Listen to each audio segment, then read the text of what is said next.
Intercom wants more than nice people visiting your website to give you money. So they took that little chat bubble in the corner of a website and packed it with automatic meeting booking, data capture on leads, conversational bots, and more. Intercom user Elegant Themes added Intercom to their site and now converts 25% of leads through live chat. Go to intercom.com/deals to jump on customer intent in the moment. Then see everything else Intercom can do. That's intercom.com/deals. Hey, welcome back. We're surfing the sales pipeline with the man who seems to know how to do it all and make all the right moves. We're talking about Matt Hines. Hey, Matt. Well, welcome everyone to another episode of Sales Pipeline Radio. Thanks so much for joining us. We are here every Thursday at 11:30 Pacific, 2:30 Eastern, live on the Funnel Media Radio Network. For those of you joining us during your workday, thanks as always for joining us. For those of you that are joining us on the podcast, thanks for your continued support and listenership. Well over 100,000 listeners now and growing. So excited to have you all as part of the show. And every episode of Sales Pipeline Radio, of course, is available at salespipelineradio.com, past, present, and future. We are featuring every week some of the best and brightest minds in B2B sales and marketing. Today is absolutely no different. Very excited to have with us today Natalie Severino. She is the Vice President of Marketing for Chorus.ai. Natalie, thanks so much for joining us. Thanks so much for having me. I'm super excited to be here and have this great conversation with you about all the things that are happening in sales and marketing related to conversation intelligence. Oh my goodness. There's so many different things. We're going to run out of time on all of them, but I think I wanted to start with, you've had a very successful career thus far in marketing, covering a wide variety of marketing disciplines. I think that, a lot of people come up, they're either focused on Marcom or product marketing or demand gen, and you've covered a lot of those different realms. And now as VP Marketing at Chorus, you're responsible for leading all aspects of that and now sales development as well. Over the course of the last few years, what have you seen as the evolution of the balance of those roles, especially in a startup organization? How do you balance the need for good product marketing and effective, clear marketing communications with the sort of the continual drumbeat of we need more leads, we need more pipeline? How do you balance all that? It's actually a great question. Both of the last two companies, Chorus and my former company that I was at, I was actually hired as VP of marketing because of my product marketing background. And inevitably, the first conversations are all about, but we need pipe. So how are we going to drive pipeline and how are the leads and all of that stuff? And it's a challenging thing to kind of get your head wrapped around in the early stages because you want to try and do everything. And I guess the one thing that I would advise is try to put the time in to getting the product marketing things right first, because then all of your efforts will just get that much better afterwards. And if you're trying to build pipeline, but you don't have the story down, it's harder. Boy, amen to that. And I feel like too often product marketing ends up coming last, right? Like we feel like, we need to get the word out. So we need more PR marketing communications. We need more leads. So let's get to our demand gen. And except for maybe a founder that was rooted in some customer problem that the product started with, without having that foundational product marketing discipline in the organization, it seems extremely difficult to keep a customer focused opportunity to, as you grow and the product becomes more complex and you have more and more people that weren't there at the founding, to make sure they really understand customer needs, are continuing to evolve the product as well as the sales and marketing to align behind.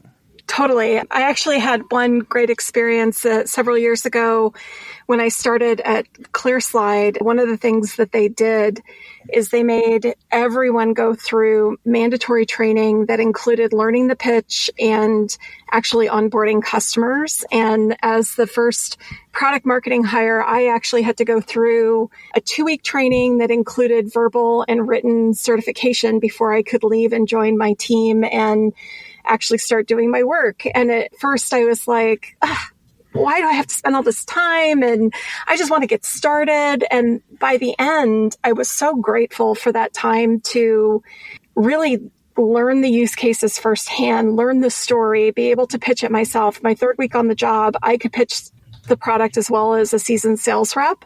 That really stuck with me in terms of how much faster and better I could do my job on every front once I had the narrative down.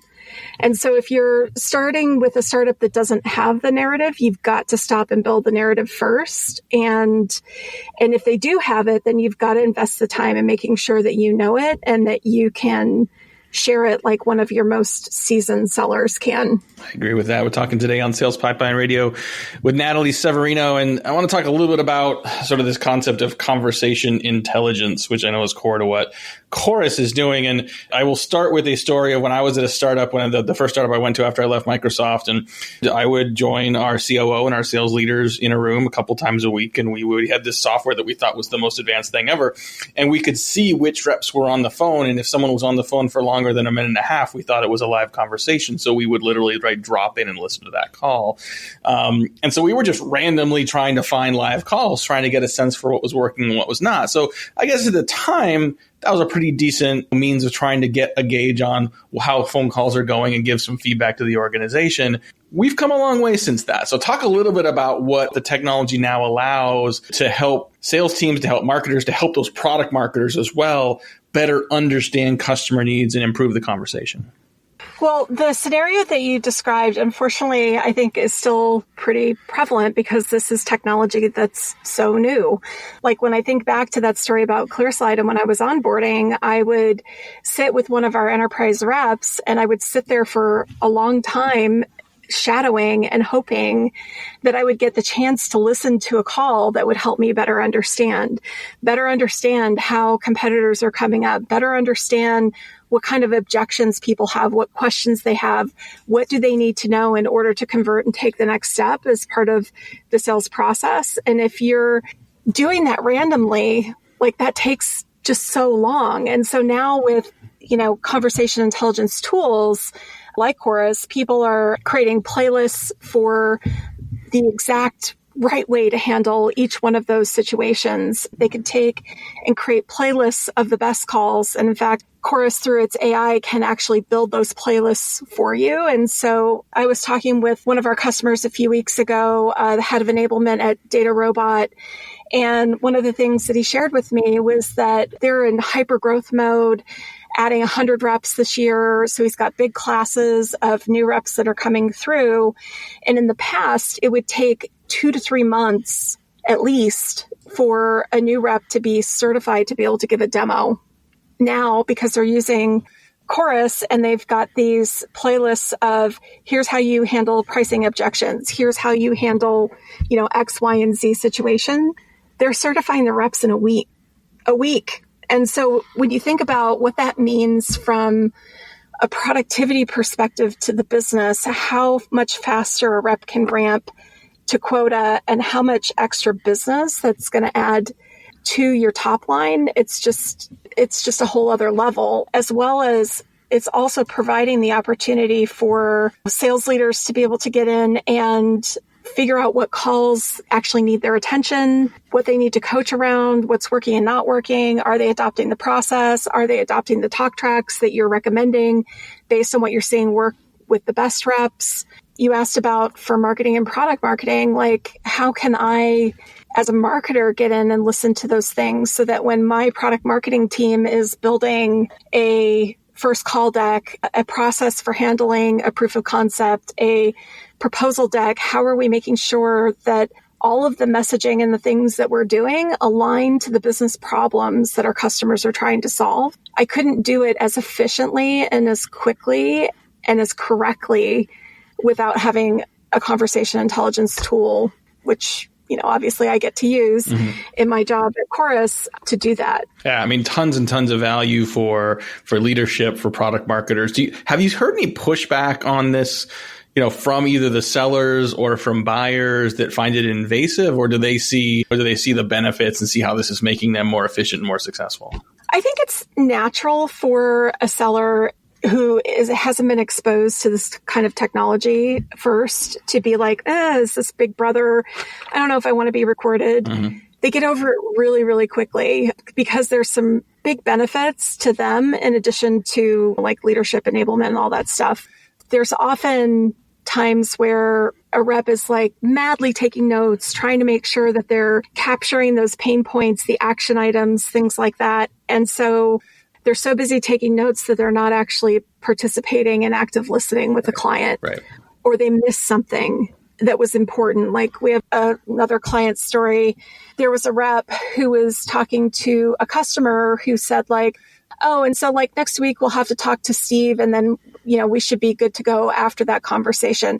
Okay, got to run. Bye. Mm-hmm. And the rep was like, well, who did he say? And who is this person? And like, what? So they were kind of going through with their manager after the call, trying to figure out what that next step was. Luckily, they were able to go back and listen to the recording, which enabled them to then go and do the research. And they found that it was the CFO that they needed to talk to next. So you can imagine how differently they prepared for that next call, because they knew exactly who they were going to talk to. And they totally would have missed that had they not had that recording in place. And so once there's kind of a positive outcome or a great moment, they flip the switch really quickly. That point about being able to focus on the conversation is so important. Yes. I think too often, whether you're doing a media interview, you're doing a prospect call, you're thinking about the next question you need to ask. You're thinking about how to keep the conversation going as opposed to listening to the person's answers. I remember when I was a reporter, you'd see some people, and even back in the day, some people with their reporter notepads and some people with recorders. And those with recorders, they had to go back and listen to the notes, but they were able to focus not on trying to scribe everything the person said and not think about what they want to ask them, but really focus in the moment, right? And they got better engagement out of the conversation. They got better output from it as well. Their work was better as a result. I mean, the other use case I've seen for this kind of technology that I think is, there's just so many different benefits to having it is to eliminate or help your sales reps to eliminate some of the verbal tics that many people have they don't even think about. Even in our own organization, I'll sit in on client calls, and the number of people that say and other sort of verbal tics, verbal commas in the conversation is just even saying right, like that, you can count the number of times that's said, and as you see, as people are working on this, how much they're getting better. Yeah, we actually there was my we will automatically surface filler words, as well as helping the rep see what their talk time was versus the customer, some pretty basic things like that. One of the stories that I got really excited about is we've been doing some work with University of Texas, Dallas. They actually have a professional sales program where they have students that are enrolled in classes. The director of the program is Dr. Howard Dover. And last term, he included Chorus as part of their curriculum. What's really fascinating about the way that he's running this degree program is that the kids that are in the classes, they actually carry a quota. It's not book learning. Mm-hmm. They have to build a pipeline. I got to sit in on a digital prospecting class and see them talk about their funnel and what they did to build their funnel and how all of that was going. But he also gave them Chorus to use not only for those actual calls, but also to do role playing and then to scorecard how they were doing. And what he found was that the students would just role play over and over again because they could see, how am I doing on filler words? How am I doing on talk time? Am I lighting up the parts of the sales process that we've decided is important? Am I covering all of those things? Mm-hmm. As well as being able to listen to how the top students were doing it. And so it went from prior, he consistently had a normal kind of bell curve. Last term, with the students using Chorus, there was no curve. The entire class scored around 90%. That's awesome. And so, it was just incredible to be able to talk to him and some of the students and hear about how it's impacted their experience. That's amazing. So anyone wants to check that out, Howard Dover runs the sales program at the University of Texas, Dallas. You can check them out online. There are an increasing number of universities that are providing not only undergraduate, but in some cases graduate programs in sales strategy and sales execution, and Howard's team is at the forefront of doing that. We got to take a quick break and pay some bills. We'll be right back with more on Sales Pipeline Radio with our guest today, VP of Marketing at Chorus, Natalie Severino. We're going to be talking more about conversational intelligence, digging into the issue of women in sales. We might even talk a little ballet. We'll be right back. What does insight-driven messaging look like for sales? Like a whole lot more deals, fast. Jump on high-intent leads in the moment with Intercom, the business messenger that extends the reach of your team 24/7. Intercom creates more opportunities for you by booking meetings and collecting data from leads automatically. Take Intercom user Elegant Themes. They now convert 25% of leads through Intercom's messenger. Deals don't wait. Get them with Intercom. Go to intercom.com/deals. That's intercom.com/deals. Welcome back, Sales Pipeline Radio. We got a few more minutes here with our guest, Natalie Severino. She's the VP of Marketing at Chorus.ai. And Natalie, we've been talking a lot about conversational intelligence, and I know another issue that is near and dear to your heart is the issue of women in sales. Talk a little bit about what that means, what the sort of movement has looked like of late, and why it's been such an important mission for you. Yeah, it actually has come up rather organically. It was something that was raised by one of our women sellers who's very active in the San Francisco meetup community in general. And she came to me and said, did you know that there's no women in sales groups in meetup for San Francisco? Don't you think that there should be one? And it's interesting because it didn't really, occur to me at first. Like, I had the privilege, you talked about my varied background in different disciplines of marketing. I actually started my career as a marketer within a sales organization at Intuit, and I had the privilege of working for Caroline Donahue, who was a badass sales leader back in the day. And so I never felt like there was this kind of environment where a woman couldn't be successful. But I said, oh, of course, let's give it a shot. Let's see what kind of traction we get. And immediately, without a lot of effort, we had in that first meetup, 60 women show up. The second one that we did was in Boston, where we have our sales development office, as well as some of our sales folks.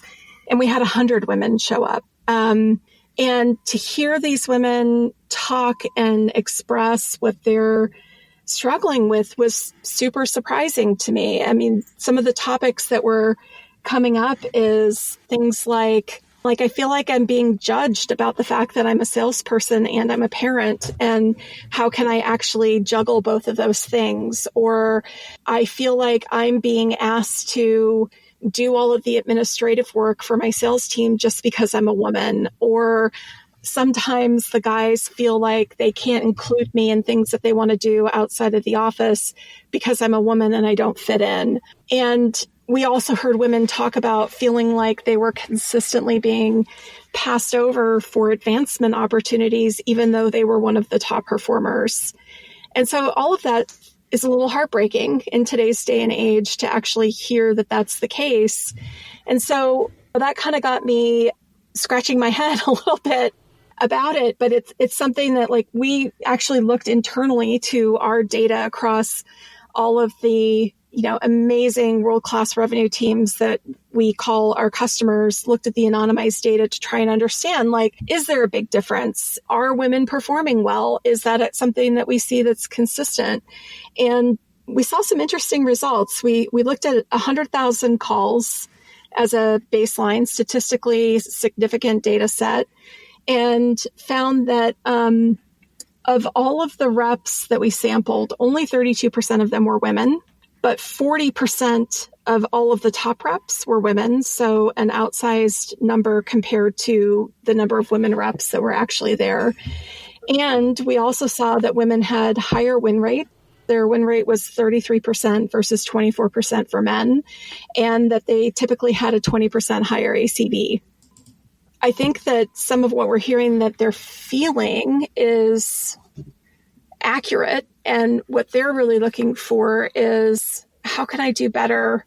How can I get the help that I need to advance my career?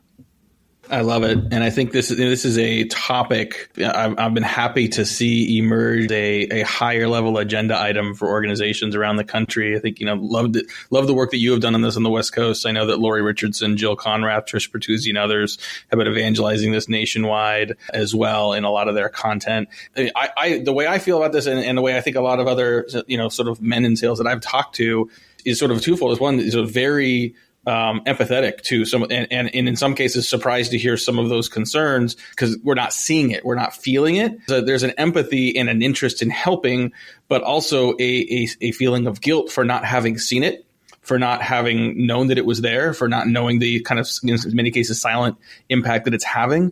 What would be your advice to sales leaders, to male colleagues and peers in sales organizations? What to listen for, what to look for, how to be better partners in supporting women in sales, not just those women that are in sales today, but increasing their number and prominence and value? Yeah, there's a few things. One is I'm really happy to say that at all of the meetups that we've run so far on both coasts, men have showed up as part of it to support their women colleagues, which has been amazing to see.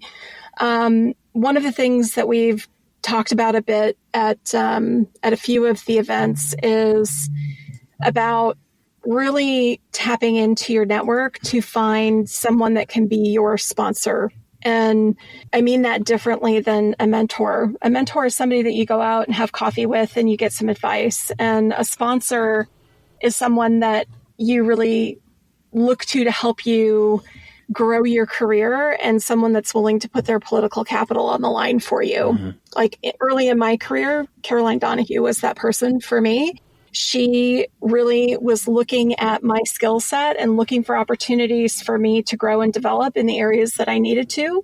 She put me into leadership development programs, both inside and outside the company. And so I think that's one thing. I think the other thing is, well, actually back on that really quickly, if you do that for a woman on your team as a sales leader, and you really show that it's something that you're invested in, she's going to talk about it, and you will end up being a magnet for a more diverse candidate pool. I guarantee it. I think the other thing that sales leaders can do is actually just actively make sure that you're bringing in a diverse set of candidates. Make the right hiring decision for your business. Make sure that you're hiring the best people, but at least make sure you're casting a wide enough net to look at what some of the different options are. I think a lot of leaders fall into the trap of always trying to recruit people that are like them, have the same background, the same experiences that they do. And the reality is, I firmly believe that your organization will be better if you recruit to have diversity of experience and thoughts, because those are the people that are going to push you to be better. I agree. Well, unfortunately, we are right up at the end of our time today. We will put information on how to learn more about women in sales in the notes of this podcast. And just really appreciate time for today from our guest, Natalie Severino. She's the Vice President of Marketing at Chorus.ai. And to those of you listening on the Sales Pipeline Radio Network, thanks so much for joining us. Those of you who like this episode, you want to hear it again, you want to share it with your colleagues, you'll find it in a couple days up on salespipelineradio.com. And we look forward to seeing you next week and every week here on Sales Pipeline Radio. For my great producer, Paul, this is Matt Hines. Thanks for joining us on another episode of Sales Pipeline Radio.